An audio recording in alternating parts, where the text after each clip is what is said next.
हमारा तो बहुत अच्छा लगी से पिक्चर है और बहुत अच्छा ही रही। पिक्चर बढ़िया है, एकदम बढ़िया लगी से, थोड़ा मारपीट है, थोड़ा बढ़िया। एक तरफा भैया छत्तीसगढ़ में पहली बार ऐसे मूवी बने। बहुत अच्छा रही से मूवी है, सबन देखो और बहुत अच्छा है मूवी। सब अमन बीरगांव ले पिक्चर अच्छा है और आप मन के जिसे देखिए पर एकदम परफेक्ट है। अच्छा है पिक्चर पर खलबली जाने बढ़िया बढ़िया नंबर यार, मजा ही से पूरा पैसा वसूल हुआ, फुल मजा आया, एंजॉय पूरा तबाही। भाई ठीक है, ठीक बहुत अच्छा लगी।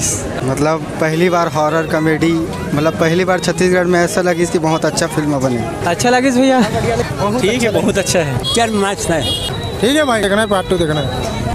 लक्षित भैया का परफॉर्मेंस अच्छा लगा और सागर मतलब उन्हीं का ही है, गोविंद भैया का भी अच्छा लगा। दूसरा भाग का पिक्चर तो बहुत अच्छा, ठीक है पिक्चर अमेजिंग रीस है, लेकिन एक नंबर बढ़िया।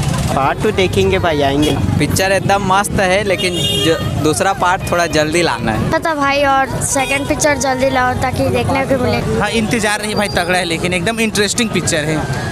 ऐसे नहीं लगी कोई ओवर एक्टिंग है, मस्त ले जेल बनाए ना उतना बड़ा तोड़। पिक्चर मस्त नया स्टाइल में है। के बराबर पार्ट 2 एक्टिंग भी अच्छी थी और बहुत बढ़िया लगा मूवी देखने में। छत्तीसगढ़ में पहली बार ऐसी मूवी देखा हूँ, पहला राज था कि दूसरा प्रभात। बेहतरीन है भाई, पहली बार हमन जब आए रहे अचानक पहुँचे हैं, लेकिन जब देखें मूवी ला तो स्टोरी तो इतना जबरदस्त है, कहीं पर भी तेहा अपन चेयर ले उठ के जा नहीं सकता।